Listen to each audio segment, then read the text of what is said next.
A storm rages over a sleepy coastal town, and beneath a flickering streetlight, a man who fixes broken things finds a girl with secrets heavier than the rain. She's running from a past she won't name, from a fortune she doesn't want, and he's hiding from a grief he can't outrun. Together they'll mend more than lanterns. They'll light a path through the dark. But when shadows from her old life close in, will their fragile flame survive? Dive into The Keeper of the Flame, a tale of love, courage, and the miracles kindness can spark. If you're ready to uncover their story, and trust me, you won't want to miss a single spark, consider hitting that subscribe button. It's the best way to stay lit up with every chapter as it unfolds. Now let's step into the storm.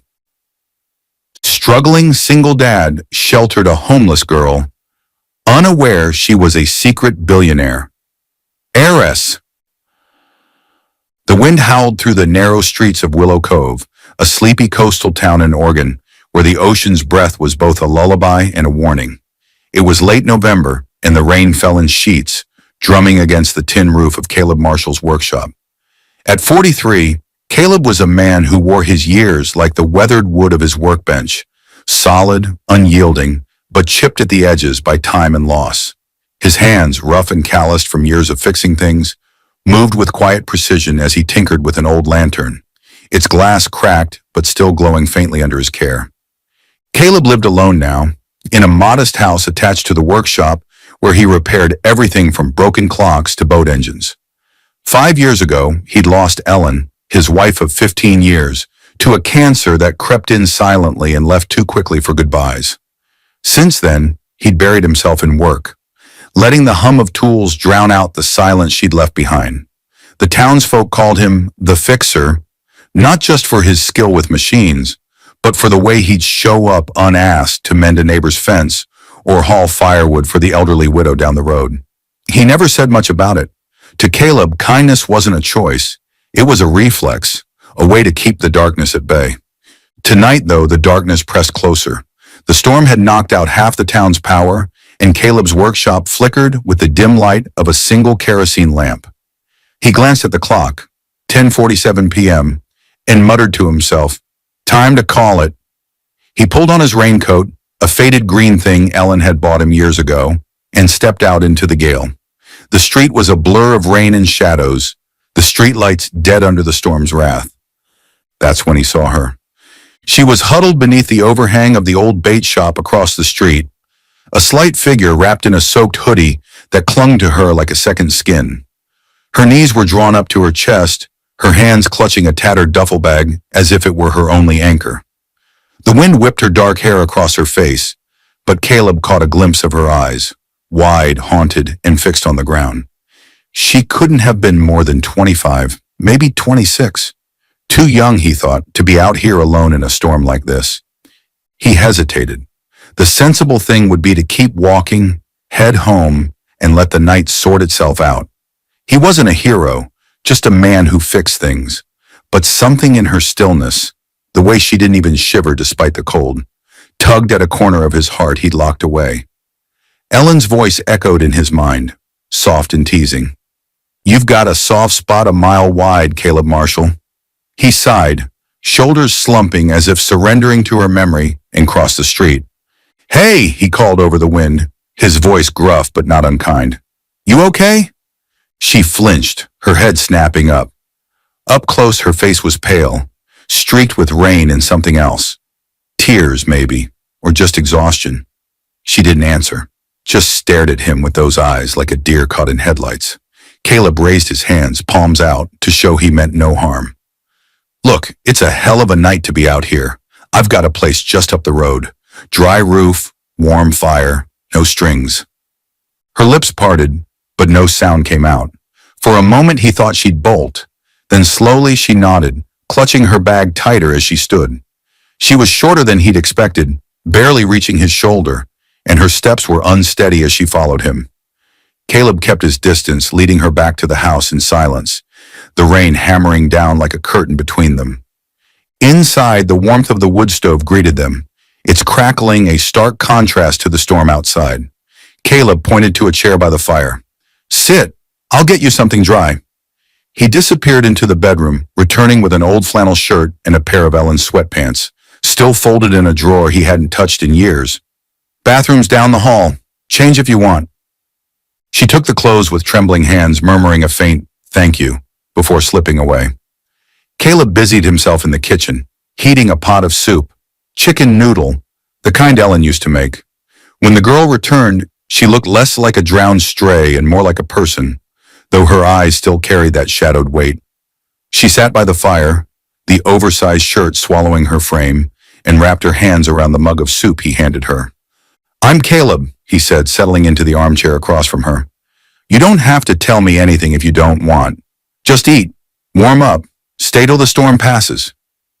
She sipped the soup, then spoke, her voice soft but steady. "I'm Nora." A pause, then. "I didn't mean to cause trouble." "You're not," he said simply. "Storms bring all kinds of things to shore. Doesn't mean they're trouble." Nora's lips twitched, not quite a smile, but close. For the first time, Caleb noticed the faintest spark in her eyes, something alive, buried deep. He didn't press her for more. Instead, he picked up the cracked lantern from his workbench, its glass glinting in the firelight. "Found this washed up on the beach a while back," he said, more to fill the silence than anything else. "Figured I'd fix it. Give it a second chance." She watched him work, her gaze lingering on his hands as they carefully fitted a new pane of glass. "You fix a lot of things," she said, almost a question. "Try to," he replied. "Sometimes it's easier to fix what's broken out there than what's in here." He tapped his chest lightly, then caught himself, surprised at his own honesty. Nora didn't respond, but her eyes softened, and for a moment the room felt smaller, warmer, as if the storm outside had retreated just a step. Caleb didn't know it yet, but that flicker of connection, the quiet trust in her glance, the weight of her presence, would soon become the spark that reignited something he'd thought was lost forever. Outside, the wind raged on, but inside, a tiny flame had begun to burn. The storm didn't let up. If anything, it grew fiercer as the night stretched on, rattling the windows of Caleb Marshall's small house like an angry guest demanding entry. Inside, the wood stove cast a steady glow across the living room, painting flickering shadows on the walls. Caleb sat in his armchair, pretending to focus on the lantern he'd been repairing, but his eyes kept drifting to Nora. She was still by the fire, knees tucked under the oversized flannel shirt, her damp hair drying into soft waves. The mug of soup rested empty in her lap, her fingers tracing its rim absently. He didn't know what to make of her yet. She was a stranger, a wisp of a girl blown in by the wind. But there was something about her, a quiet resilience, maybe, or the way she held herself like she was bracing for the next blow, that stirred an old instinct in him. Caleb had spent years fixing things for others, but this felt different. This wasn't a broken gearbox or a splintered chair. This was a person, and people were messy, unpredictable. He'd learned that the hard way with Ellen's illness, watching her slip through his fingers, no matter how hard he tried to hold on. "You don't have to stay up," he said finally, breaking the silence. His voice was low, careful not to startle her. "There's a spare room down the hall. Bed's made. You can crash there till morning." Nora looked up, her eyes catching the firelight. "I don't want to be a burden," she said, and there was a firmness in her tone that surprised him. "You've already done enough." Caleb shrugged, setting the lantern aside. "It's no trouble. Storm like this, no one should be out there. Besides, I'm not sleeping much tonight anyway." He nodded toward the window, where rain lashed the glass in relentless waves. "Might as well keep an eye on things." She hesitated, then nodded. "Okay. Thank you, Caleb." Her voice softened on his name, and for a fleeting moment he felt a pang, something warm and unfamiliar, like a memory trying to surface.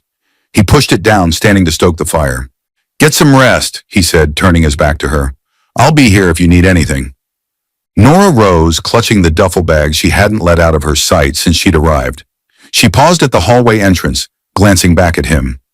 "You're a good man," she said quietly, almost too quiet to hear over the crackling logs. Then she was gone, her footsteps fading into the house's stillness. Caleb stared into the flames, her words echoing in his head. A good man. He wasn't so sure about that. Good men didn't let their wives fade away in hospital beds. Good men didn't spend years hiding from the world, pretending oil-stained hands and fixed engines could fill the hole inside. But Nora's voice had carried no judgment, just a simple observation, and it unsettled him more than he cared to admit. He didn't sleep that night. Instead, he stayed by the fire, listening to the storm and the creaks of the old house settling around him. Around 2 a.m., he heard a sound, a muffled thud from the spare room. Instinct kicked in, and he was on his feet before he could think twice, moving silently down the hall. The door was ajar, and in the dim light spilling from the living room, he saw Nora kneeling on the floor, her bag spilled open. A few clothes, a battered notebook, and something glinting, a silver locket, lay scattered around her. She was trembling, her hands fumbling to gather it all back. "You all right?" Caleb asked, keeping his voice steady. She froze, then looked up, her face a mix of panic and shame. I'm fine. I just dropped it. Sorry if I woke you." "You didn't." He stepped closer, crouching to help her. His fingers brushed the locket, and he paused. It was ornate, heavy, the kind of thing that didn't belong in a duffel bag of a girl on the run. He handed it to her without a word, but their eyes met, and he saw something shift in hers. Fear, maybe, or a secret clawing to get out. "It's nothing," she said quickly, shoving it back into the bag. "Just something old." Caleb nodded, standing. "No need to explain. Get some sleep, Nora." He turned to leave, but her voice stopped him. "Why do you do it?" she asked, barely above a whisper. "Help people like me? You don't even know me." He didn't turn around right away. The question hung there, heavy and raw, and for a moment he wasn't sure how to answer. When he finally faced her, his expression was softer than he meant it to be. "Because I couldn't help someone once," he said. "Someone who mattered more than anything. And I promised myself I'd never walk away again if I had the chance to do something." Nora's gaze held his, searching, and for the first time, he noticed the faint lines around her eyes, too deep for someone so young. She didn't say anything more, just nodded, and he left her there, closing the door behind him. Back by the fire, Caleb sank into his chair, his mind churning. That locket, it wasn't nothing. He'd seen craftsmanship like that before, years ago, when he'd fixed a display case for a jeweler in Portland. It was the kind of piece that cost more than his house, maybe his whole life savings. Who was she really? A runaway with a story she wasn't telling? He shook his head, trying to dismiss it. She'd be gone by morning, and that would be that. But as the night wore on, he couldn't shake the feeling that Nora wasn't just a stranger passing through. There was a weight to her presence, a pull he couldn't explain. He picked up the lantern again, running his thumb over the new glass he'd fitted earlier. It glowed steady now, no cracks, no flaws, just a quiet, enduring light. Outside, the storm began to ease, the wind softening to a murmur. Inside, Caleb sat alone, wrestling with questions he wasn't ready to ask, and a flicker of hope he wasn't ready to name. Nora's words, "You're a good man," lingered like a melody he couldn't unhear, and for the first time in years, he wondered if maybe, just maybe, there was still something worth fixing inside himself. Morning broke over Willow Cove with a fragile calm, the kind that follows a storm's retreat. The sky was a bruised gray, streaked with hints of gold, where the sun fought to pierce through. Caleb stood at the kitchen window, coffee in hand, watching the world settle. The rain had stopped, leaving behind a scattering of branches and puddles that mirrored the clouds.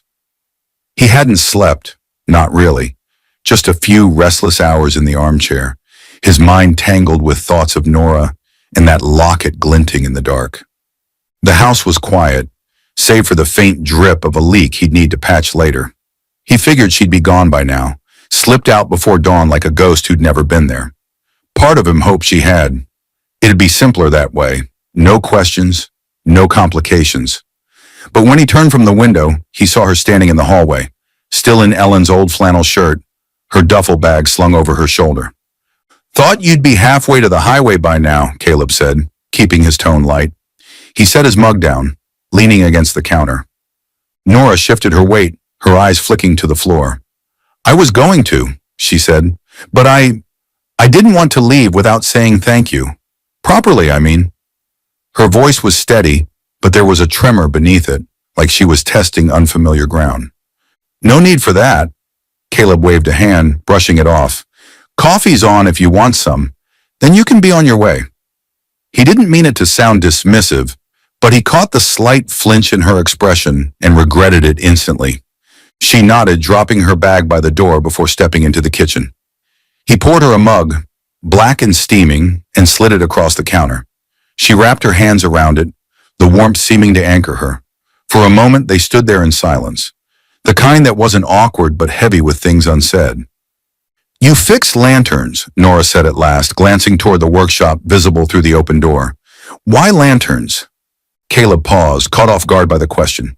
He took a sip of his coffee, buying time. "Started with Ellen, my wife," he said finally. "She loved them, said they were like little promises, lighting up the dark. After she was gone, I kept at it. Guess it's my way of holding on to something."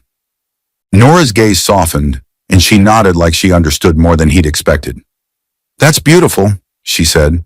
"Most people just throw broken things away." "Not me," he replied. "If it can be fixed, it's worth the effort." He met her eyes then, and something passed between them. A flicker of recognition, maybe, or just the quiet ache of two people who'd seen their share of brokenness. She smiled faintly, the first real smile he'd seen from her, and it changed her face, lit it up, like a lantern finding its flame. "You're good at it," she said. "Fixing things, I mean. I saw how you handled that one last night. Steady hands." Caleb shrugged, but her words landed deeper than he let on. "Takes practice. You ever try it?" "Me?" She laughed, a short, surprised sound. I'm better at breaking things, trust me." There was a bitterness there, quickly masked, and she looked away, sipping her coffee. He didn't push. Instead, he grabbed a rag from the counter and wiped his hands. A habit, even though they were clean. "Well, if you're sticking around for a minute, I've got a job today. Big lantern down by the pier. Storm knocked it out. Could use an extra pair of hands if you're up for it." Nora blinked, clearly not expecting the offer. "I don't know anything about lanterns," she said, hesitant. "Don't need to. Just hold stuff. Hand me tools. I'll do the rest." He kept his tone casual, but inside he was surprised at himself. Why was he asking her to stay? He didn't need help, not really. But the thought of her walking out that door, disappearing into whatever she was running from, felt wrong. She studied him for a long moment, then nodded. "Okay, I can do that." An hour later, they were at the pier, the wind still sharp but kinder than the night before. The lantern was a beast, 6 feet tall, rusted from years of salt air, its wiring fried by the storm. Caleb climbed a ladder, toolbox in hand, while Nora stood below, passing up pliers and screws as he called for them. She was quick, attentive, her movements precise in a way that made him wonder again about that locket, about who she'd been before she washed up here. "Hold this steady," he said, handing her a flashlight as he rewired the base. Their fingers brushed, and she pulled back slightly, but not before he caught the faintest flush on her cheeks. He pretended not to notice, focusing on the task. "You've done this a lot," she said, watching him twist the wires with ease. "Years of it," he replied. "Started with small stuff, clocks, radios. Lanterns came later. Keeps me busy." "Busy's good," she said softly. "Keeps the ghosts away." He glanced down at her, startled by the weight in her words. Before he could respond, a voice cut through the air. Gruff, familiar. "Caleb Marshall, you old dog! Fixing the world again?" It was Pete Grayson, a fisherman who'd known Caleb since they were kids. He ambled over, his weathered face creased with a grin, but his eyes narrowed as they landed on Nora. "Who's this?" he asked, not unkindly. "Nora," Caleb said, climbing down. "Helping me out today." Pete tipped his cap, studying her. "Good to see new faces. You from around here?" "No," Nora said quickly, her voice tight. "Just passing through." Pete nodded, but there was a flicker of something in his expression. Recognition, maybe? Before he turned back to Caleb. "Well, don't let me interrupt. That lantern's been dark too long. He clapped Caleb's shoulder and walked off, leaving an odd tension in his wake. Caleb looked at Nora, who'd gone pale, her hands gripping the flashlight too hard. "You okay?" he asked. "Yeah," she said, forcing a smile. "Just cold." He didn't buy it, but he let it go. They finished the job in silence, and when he flipped the switch, the lantern flared to life, casting a warm golden glow over the pier. The sight of it, broken one day, shining the next, eased something in him, and he caught Nora staring at it too, her eyes bright with an emotion he couldn't name. "See?" he said. "Worth the effort." She nodded, but her smile didn't reach her eyes. And as they walked back to the house, Caleb couldn't shake the feeling that Pete had seen something in her, something she wasn't ready to share. Whatever it was, it hung between them now, a shadow neither of them could outrun. The late afternoon sun hung low over Willow Cove, casting long shadows across the gravel path leading back to Caleb's house. The air smelled of salt and damp earth, a lingering gift from the storm. Caleb walked beside Nora, his toolbox swinging lightly in his hand, the newly lit pier lantern still glowing in his mind like a small victory. She was quiet, her steps measured, her duffel bag slung over her shoulder again. He'd expected her to leave after the job. Her thank you that morning had felt like a goodbye. But here she was, still beside him, her presence both comforting and confounding. "You didn't have to stick around," he said, breaking the silence as they reached the porch. "That lantern was more than enough, thanks." Nora stopped, her hand resting on the railing. "I know," she said, her voice soft but firm. "I just didn't feel like running yet." She looked up at him, and for a moment, her guard slipped, just enough for him to see the weariness beneath her calm. "Is that okay?" Caleb studied her, the way her eyes searched his for something he couldn't quite name. "Yeah," he said finally. "It's okay." He pushed the door open, letting her in first. "Hungry? I've got some stew in the fridge. Nothing fancy, but it'll warm you up." She nodded, setting her bag by the door. A small gesture, but it struck him as a sign she wasn't planning to bolt anytime soon. He heated the stew, beef and potatoes, a recipe Ellen's mother had passed down, while Nora hovered near the kitchen counter, watching him with a curiosity he hadn't noticed before. "You cook a lot?" she asked, leaning against the edge. "Enough to get by," he said, stirring the pot. "Ellen was the real cook. I just picked up what I could after." He trailed off, the weight of her name settling between them. Nora didn't press. Instead, she reached for a stack of mismatched bowls on the shelf, setting the table with a quiet efficiency that surprised him. "My mom used to make stew," she said, almost to herself. "Hers had carrots, too many carrots." She smiled faintly, a memory flickering across her face.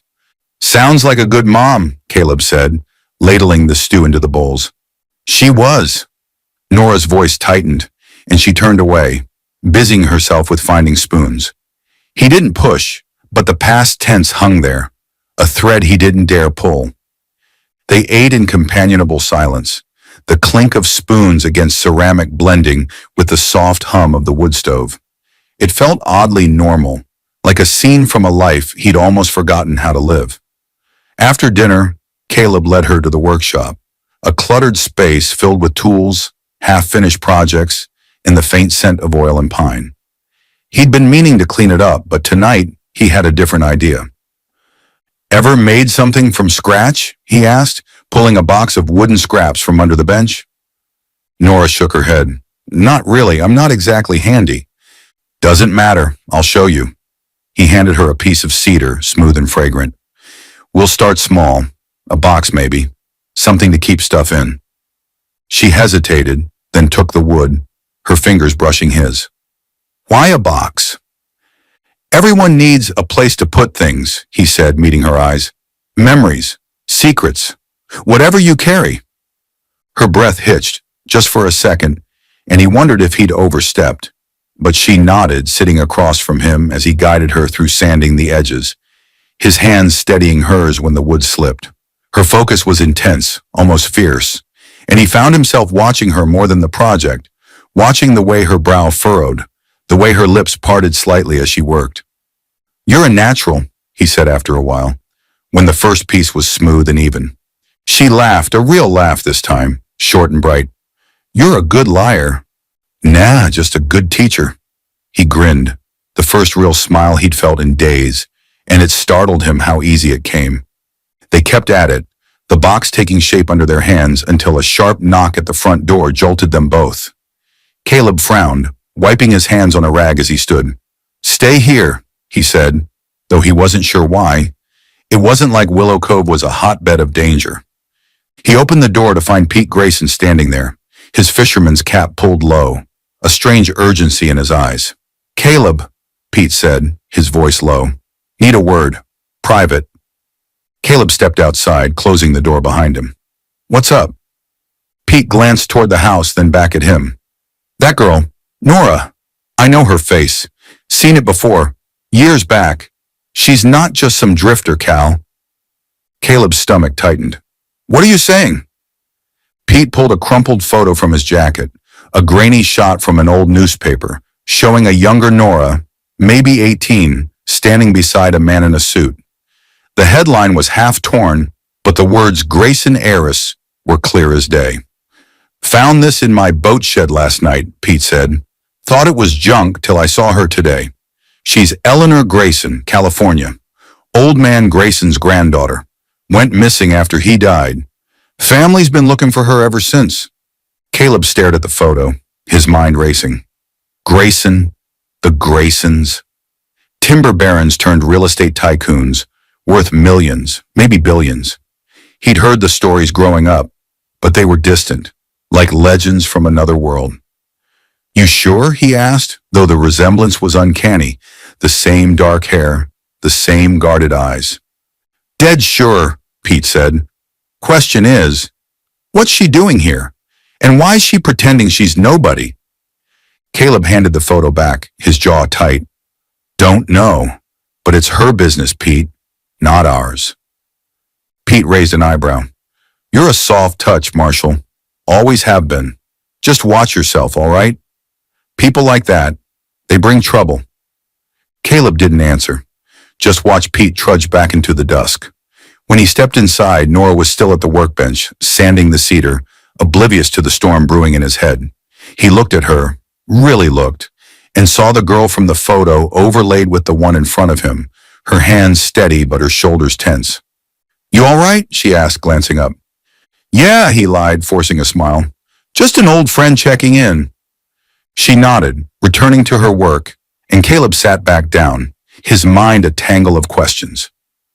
Eleanor Grayson, a runaway heiress in his workshop, building a box with him like it was the most natural thing in the world.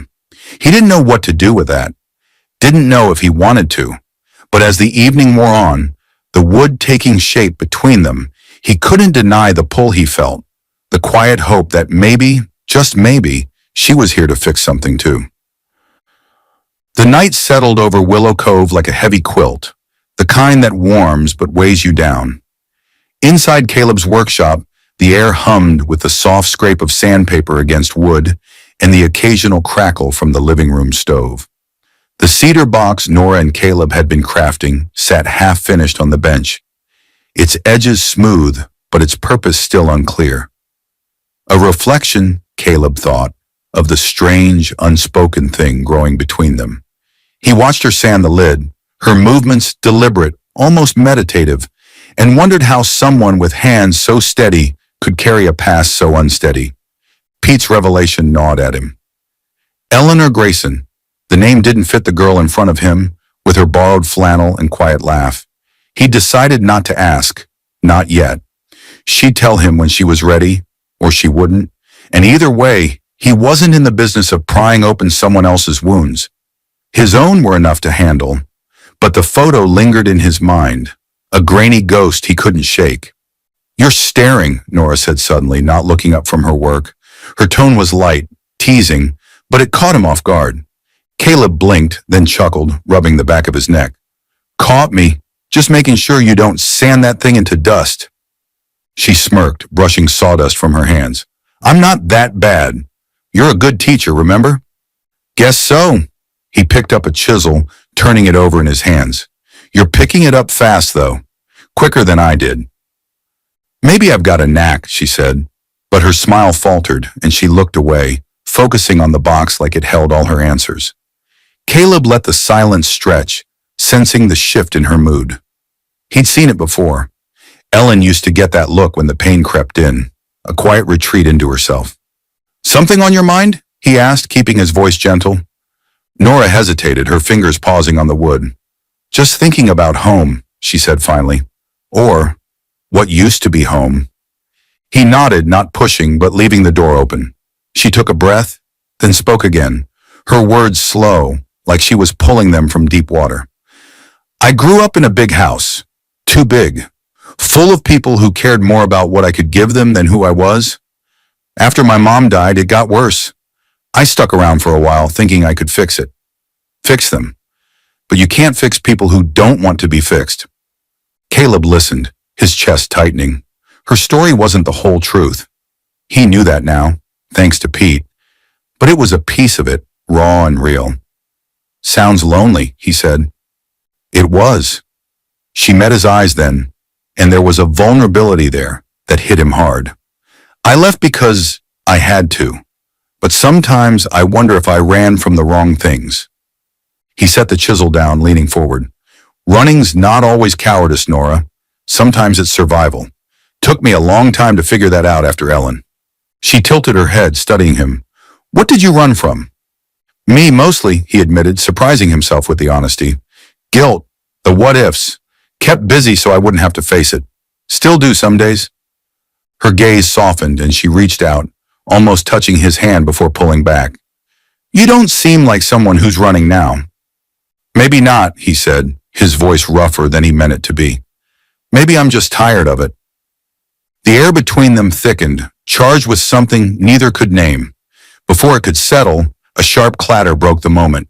Nora's duffel bag, left by the workshop door, had tipped over, spilling its contents across the floor.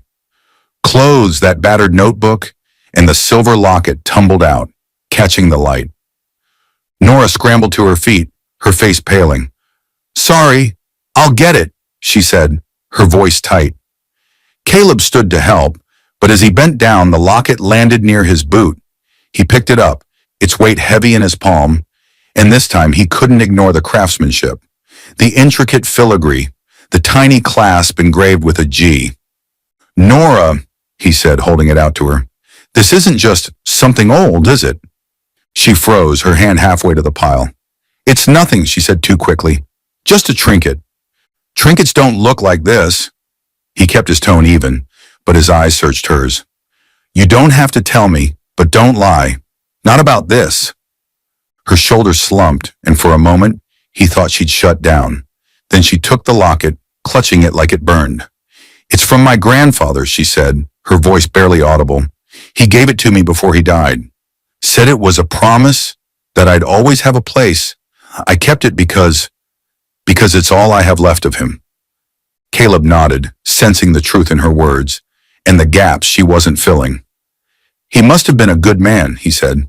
He was. Her eyes glistened and she turned away, shoving the locket back into the bag. I'm sorry, I didn't mean to. Don't be, he cut in. We've all got pieces we carry. Doesn't make you less welcome here. She looked at him then, gratitude mingling with something deeper. Trust, maybe, or the start of it. They cleaned up the spill in silence, but the weight of her confession lingered, a crack in the glass of her carefully built walls. Later, as they finished the box, Caleb noticed her hands trembling slightly. Not from cold, but from the effort of holding herself together. He didn't comment, just handed her a screwdriver to fasten the hinges, their fingers brushing again. This time she didn't pull away, and he felt a warmth spread through him, steady and sure, like a flame finding its wick. Outside, the wind picked up, rattling the workshop windows, but inside, the space felt smaller, softer. Caleb didn't know the full story yet. Eleanor Grayson, heiress on the run. But he knew this. Nora wasn't just passing through anymore. She was leaving marks, subtle but real, on the wood, on the air, on him. And as they stepped back to admire the finished box, simple, sturdy, a thing made together, he wondered if maybe, just maybe, he was leaving marks on her too.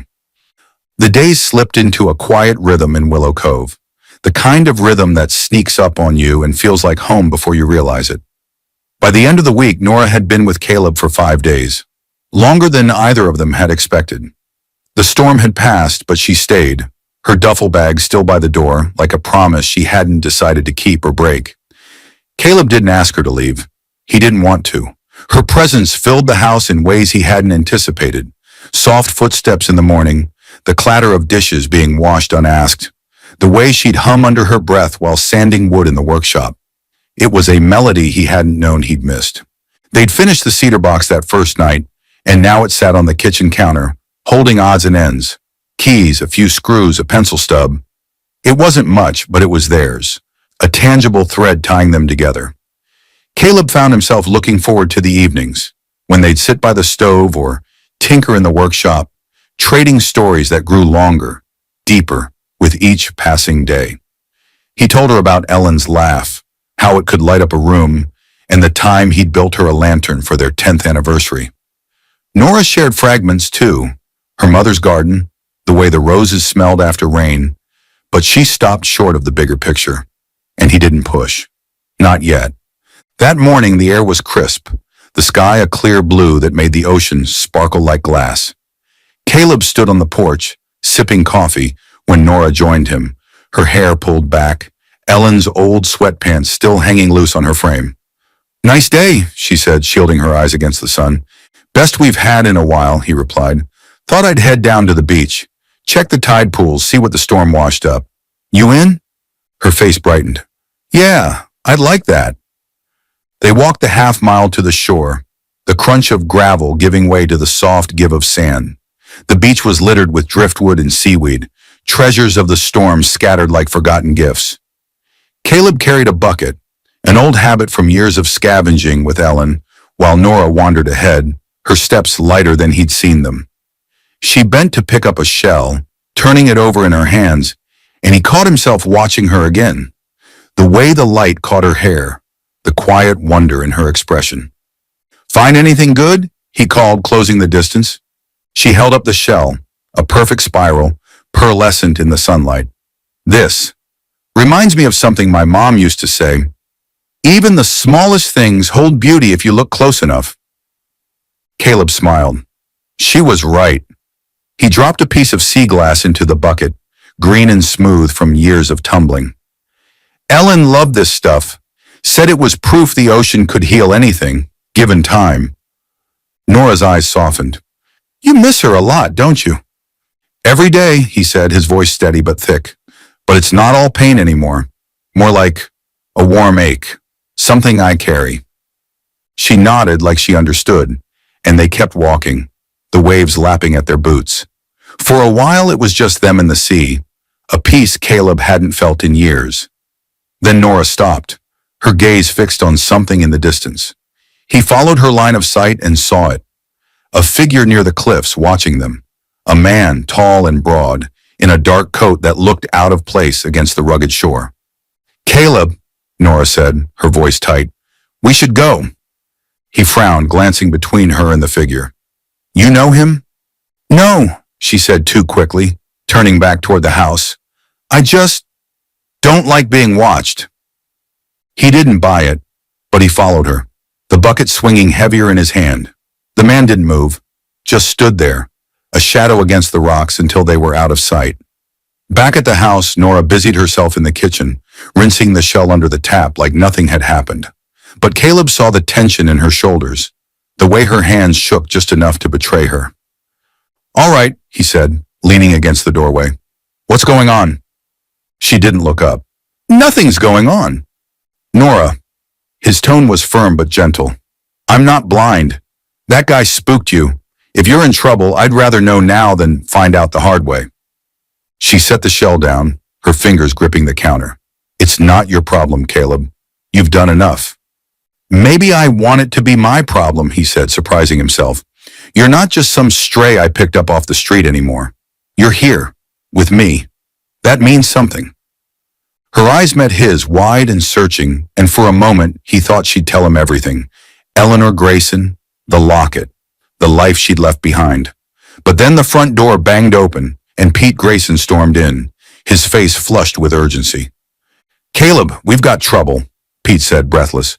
"Some suits just rolled into town, asking about a girl, dark hair, mid-20s. Showed your picture around too, like they knew she was with you." Nora stiffened, her breath catching. Caleb's jaw tightened. "Who are they?" "Don't know," Pete said. "But they're not locals. Look like money, big money. Said they're family, but I didn't buy it. Told them I hadn't seen her, but they're sniffing around the pier now." Caleb turned to Nora, his voice low. "This them? The ones you ran from?" She didn't answer, but her silence was enough. Her hands clenched into fists, and she looked at him with something close to panic. "I didn't mean for this," she whispered. "I thought I'd gotten away." "Getaway's not over yet," Caleb said, his mind racing. He grabbed his coat from the hook. "Pete, stall them if they come this way. Nora, pack your stuff. We're leaving." "Leaving?" She blinked, startled. "Where?" "Somewhere they won't look," he said. "I've got a cabin up the coast. Old hunting spot. No one knows it but me and Pete. We'll figure this out there." Pete nodded, already heading out. "I'll buy you time. Go." Nora hesitated, then grabbed her bag, her movements quick and shaky. Caleb led her to his truck out back, the engine rumbling to life as dusk settled over the town. He didn't know who was after her or why, but he knew one thing. She wasn't facing it alone. As they pulled onto the coastal road, the headlights cutting through the growing dark, he glanced at her, pale, resolute, clutching that damn locket, and felt a surge of something fierce and protective he hadn't felt since Ellen. The tide had turned, and whatever came next, they'd meet it together. The truck rumbled along the winding coastal road, its headlights carving a narrow path through the deepening night. Caleb kept his eyes on the pavement, the familiar curves of Highway 101 unfolding like an old map in his mind. Beside him, Nora sat silent, her hands clasped around the locket, her duffel bag wedged between her feet. The air in the cab was thick with tension, the kind that builds when words are too heavy to speak but too urgent to hold back. He didn't know who was after her, family, as Pete had said, or something worse. But he knew she was scared, and that was enough to keep his foot steady on the gas. The cabin was 30 miles north of Willow Cove, tucked deep in a stand of Douglas firs where the ocean's roar faded to a whisper. Caleb hadn't been there in years, not since he and Ellen used to escape for quiet weekends, fishing or just sitting by the fire. It was a simple place. One room, a stone fireplace, a porch overlooking a creek. No electricity, no phone line, just a sanctuary off the grid. He'd kept it a secret, even from most of the town, and now it felt like the only safe harbor left. They arrived just past 9, the truck's tires crunching over pine needles as Caleb pulled into the overgrown drive. The cabin loomed dark against the trees, its windows blank and waiting. He cut the engine, and the silence rushed in, broken only by the faint chirp of crickets. "We're here," he said, glancing at Nora. "Not much, but it's ours for now." She nodded, her face pale in the dashboard light. "It's perfect," she said, her voice small but steady. They stepped out into the cool night, the scent of pine sharp and clean. Caleb grabbed a lantern from the truck bed, an old kerosene one he'd restored years ago, and lit it, casting a warm glow over the porch. Inside, the cabin smelled of dust and time, but it was dry, intact. He set the lantern on a rickety table, then knelt by the fireplace, stacking logs from a pile in the corner. Nora watched, hesitant, then dropped her bag and joined him, handing him kindling without being asked. "Teamwork," he said, offering a half smile as the first flames caught. "Guess so," she replied, and the ghost of a smile flickered back. The fire grew, chasing the chill from the room, and they settled on a threadbare couch, the lantern flickering between them. Caleb pulled a thermos of coffee from his pack, prepared that morning, still warm, and poured it into 2 tin mugs. Nora took hers gratefully, wrapping her hands around it as if it were a lifeline. "All right," he said after a sip, his tone gentle but firm. "I'm not asking for everything, but I need enough to know what we're dealing with. Who's after you, Nora, and why?" She stared into the fire, her jaw tightening. "I should have told you sooner," she said finally. didn't want you dragged into this." "Too late for that," he said, not unkindly. "I'm in it now. So talk." She took a shaky breath, then began. "My real name's Eleanor Grayson. My grandfather was Henry Grayson, owned half the timberland up north, turned it into a real estate empire. When he died, he left it all to me. Not my dad, not my uncles, me. Said I was the only one with a heart like his." Her voice cracked and she clutched the locket tighter. "But I didn't want it. The money, the power, it ruined them. My dad turned cruel. My uncles fought like dogs over scraps. I stuck around after Mom passed, thinking I could hold it together. But they wouldn't let me breathe, so I ran." Caleb listened, piecing it together with Pete's photo. "And they're still looking," he said. "Yeah." She swallowed hard. "The family Pete saw, they're not here to hug me and take me home. My dad hired people, private investigators, maybe worse, to drag me back.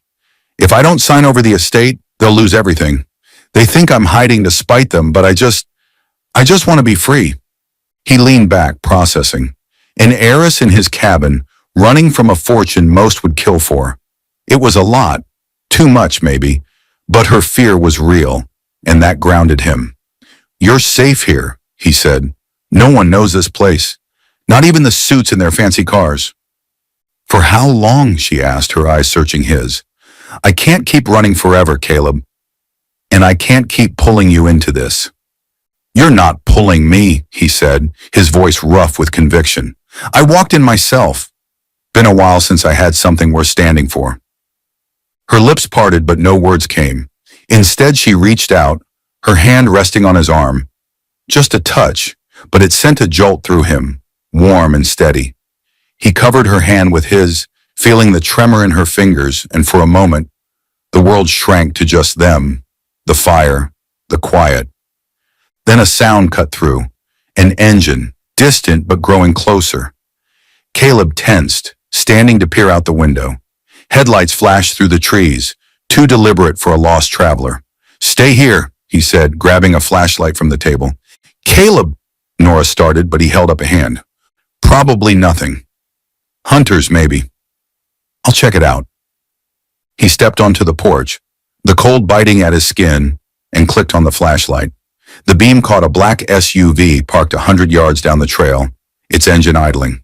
Two men climbed out, tall, suited, moving with purpose. Caleb's gut clenched. Not hunters. He slipped back inside, locking the door. "They found us," he said, keeping his voice low. "Don't know how, but they did." Nora's face drained of color. "I'm sorry," she whispered. "I should have—" "No time for that." He grabbed the lantern, dimming it. "There's a back door through the bedroom. Leads to the creek. We'll lose them in the woods." She nodded, scrambling for her bag. Caleb led her through the cabin, his mind racing. He didn't know these men, didn't know what they'd do if they caught her, but he'd be damned if he let them try. They slipped out the back just as a fist pounded on the front door, the sound echoing like a gunshot in the stillness. The creek glittered under the moon, its banks slick with moss. Caleb took Nora's hand, guiding her into the trees, their breaths clouding in the night air.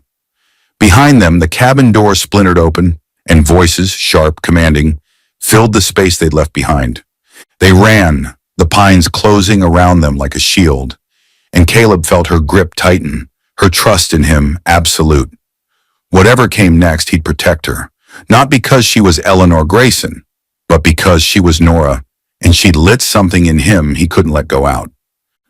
The forest swallowed them whole, a labyrinth of pine and shadow stretching endlessly under the pale moonlight. Caleb led the way, his flashlight beam darting between trees, illuminating the slick moss and tangled roots that threatened to trip them. Nora's hand was tight in his, her breathing ragged but determined as they pushed deeper into the woods. Behind them, the faint echo of boots crunching gravel and muffled shouts drifted from the cabin, a reminder that safety was temporary, a fragile thing they'd have to fight to keep. Caleb's mind raced as fast as his feet.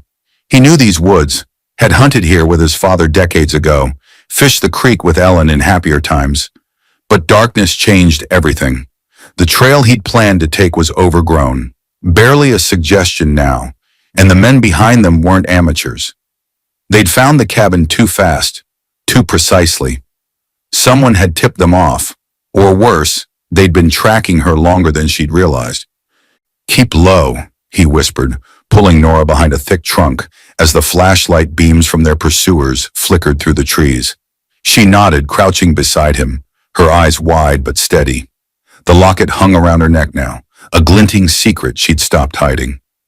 "How'd they find us?" she asked, her voice a hushed tremor. "Don't know," Caleb said, peering around the tree. "But we're not sticking around to ask." He scanned the terrain, spotting a faint dip in the ground ahead. The creek bed, dry this time of year. "There, we'll follow it west. Throws 'em off our scent." She didn't hesitate, falling into step as he guided her down the slope. The creek bed was narrow, its banks steep and crumbling, but it offered cover, low branches and overhanging ferns shielding them from view. They moved quickly, the cold biting through their clothes, the silence between them heavy with unspoken fears. After what felt like miles but was likely less, Caleb slowed, his chest heaving. The sounds of pursuit had faded, swallowed by the forest's vastness. He clicked off the flashlight, letting their eyes adjust to the dim glow of the moon filtering through the canopy. "Think we lost him," he said, wiping sweat from his brow. "For now." Nora leaned against a boulder, catching her breath. "I'm sorry, Caleb," she said, her voice breaking. "I didn't mean to bring this to you." He shook his head, stepping closer. "Stop that. You didn't bring anything I didn't choose to take on. We're in this together, Nora. You hear me?" Her eyes shimmered and she nodded, brushing a tear away with the back of her hand. "I hear you." He reached out, resting a hand on her shoulder, and she didn't pull back. The touch grounded them both, a tether in the chaos. "Good," he said. "Now we need a plan. Can't run forever." She straightened, resolve hardening her features. "I know. I've been running too long already. Maybe it's time I stop." "Stop how?" he asked, wary. "Face them," she said. "My dad, my uncles. They won't let go until I do. But I can't do it alone." "You're not alone," he said, his voice rough with certainty. "Whatever you decide, I'm with you." She looked at him then, really looked, and something shifted in her gaze, a spark of trust blooming into something deeper. Before she could reply, a rustle in the bushes snapped them back to the moment. Caleb spun, raising the flashlight, but it was just a deer, its eyes glinting before it bolted into the dark. "False alarm," he muttered, relaxing slightly. "Come on, there's an old ranger shed a mile up. We'll hole up there till morning." The shed was more a ruin than a refuge. 4 walls of weathered wood, a sagging roof, and a door that creaked on rusted hinges. But it was dry, hidden by thick undergrowth, and it had a small stove in the corner. Caleb built a fire with twigs and a few logs stacked inside, the flames casting a faint warmth over the cramped space. Nora sat cross-legged on the floor, her bag beside her, and pulled out the notebook he'd seen spill from it that first night. "What's that?" he asked, nodding at it as he fed the fire. She hesitated, then opened it, revealing pages of tight, careful handwriting. "Letters," she said, "to my mom. I started writing them after she died. Never sent them, obviously. Just kept them." Caleb sat beside her, the firelight dancing across his face. "What do they say?" "Everything," she said softly. "How much I miss her. How I hate what our family became. How I wish I'd been braver." She flipped to a page near the end, her voice trembling as she read aloud. "I found someone today, Mom. Someone kind. He fixes things. Lanterns, lives, maybe even me. I don't know if I deserve it, but I want to try." Caleb's throat tightened. "When'd you write that?" "2 nights ago," she said, closing the book. "After we finished the box." He didn't know what to say, so he didn't say anything. Just reached for her hand, lacing his fingers through hers. She leaned into him, her head resting on his shoulder, and they sat like that, the fire crackling, the night pressing in. It wasn't romance. Not yet, but it was something real, something neither could deny. The quiet didn't last. A beam of light sliced through the shed's cracked window, followed by the low growl of an engine. Caleb cursed under his breath, pulling Nora to her feet. "They're back," he said, peering out. The SUV was closer now, its headlights sweeping the woods. How? Nora whispered, panic rising. Doesn't matter. He grabbed the flashlight, dimming the fire with a handful of dirt. We go deeper. There's a ravine half a mile out, steep, hard to track. They won't follow us there. She nodded, clutching the notebook to her chest. They slipped out the back, the cold slapping their faces as they plunged into the trees again. The ravine was a jagged scar in the earth, its edges lined with jagged rocks. Caleb helped Nora down, his hands steady on her waist, and they pressed against the damp stone, listening as the engine faded into the distance. They're gone, he said after a tense minute, his breath clouding in the air. For now. Nora shivered, pressing closer to him. Thank you, she said, her voice barely audible, for not giving up on me. He wrapped an arm around her, the weight of her trust sinking into him.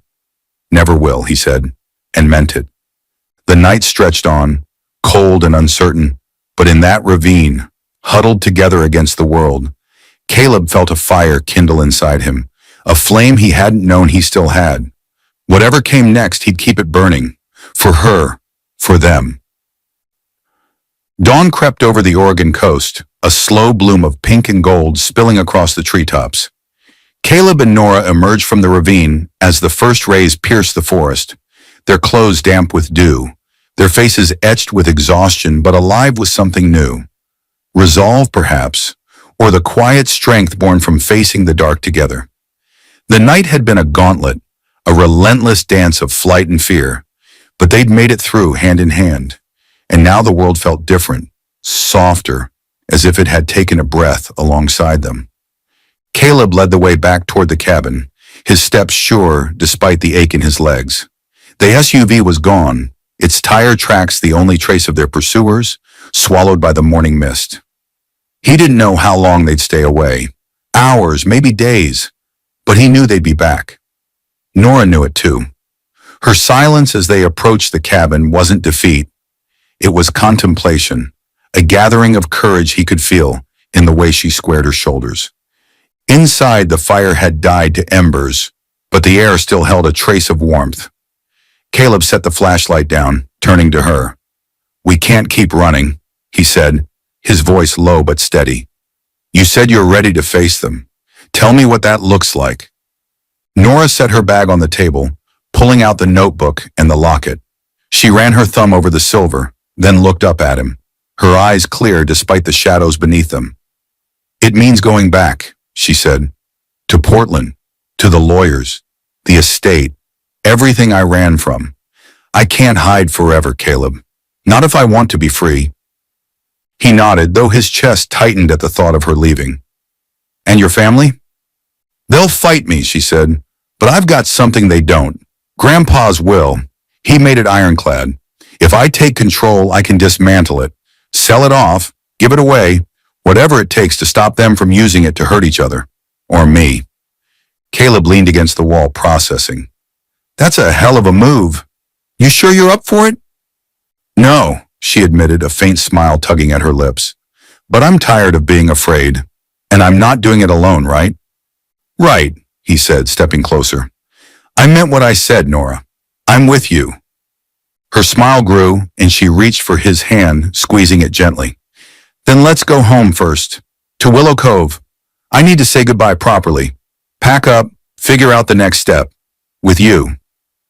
The drive back was quiet, the truck's hum a steady heartbeat beneath the sunrise. When they reached Willow Cove, the town was stirring. Fishermen heading to the docks, smoke curling from chimneys. Pete met them at the house, his face a mix of relief and worry. Thought you'd gotten lost out there, he said, clapping Caleb's shoulder. Those suits left an hour ago. Looked pissed. They'll be back, Caleb said. But we've got a plan. Pete raised an eyebrow, glancing at Nora. You finally tell him who you are, kid? Yeah, she said, meeting his gaze. Eleanor Grayson. Nice to meet you, officially. Pete chuckled. Hell of a secret. You're lucky this one's a soft touch. He nodded at Caleb, then headed off, promising to keep an eye out. Inside, Nora packed her few belongings, pausing to run her fingers over the cedar box on the counter.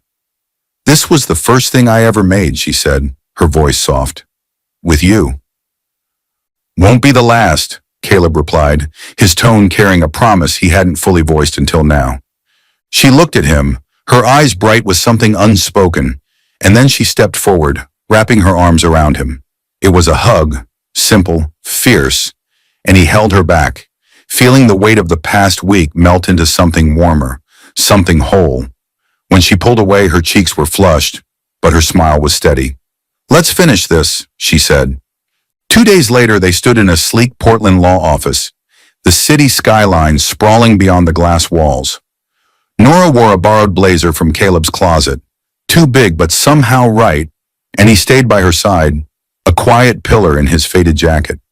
The lawyers, sharp-eyed, expensive, laid out the Grayson estate, properties, investments, a fortune that could buy half the coast.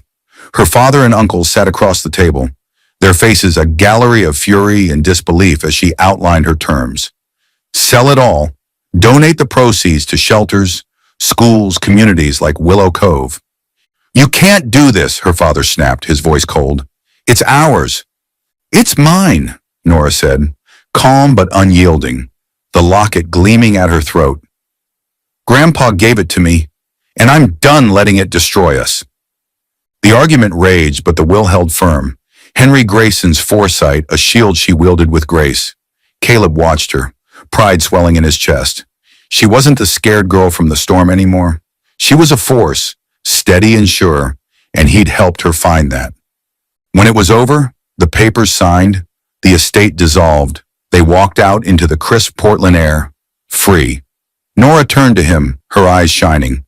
"I couldn't have done this without you," she said. "You could have," he replied, grinning, "but I'm glad you didn't."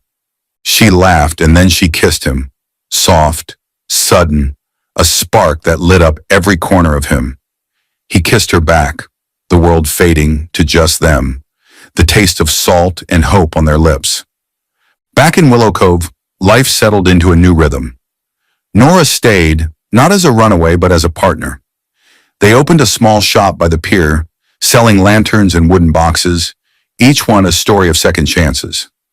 The townsfolk embraced her, Pete chief among them, and the cedar box became a fixture behind the counter, holding their keys, their dreams. One evening, as winter gave way to spring, they stood on the beach, the pier lantern glowing in the distance. Caleb handed Nora a new lantern, small, handmade, its glass etched with a spiral shell. "For you," he said, "to carry your light."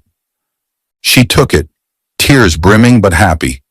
"And you're mine," she said, leaning into him.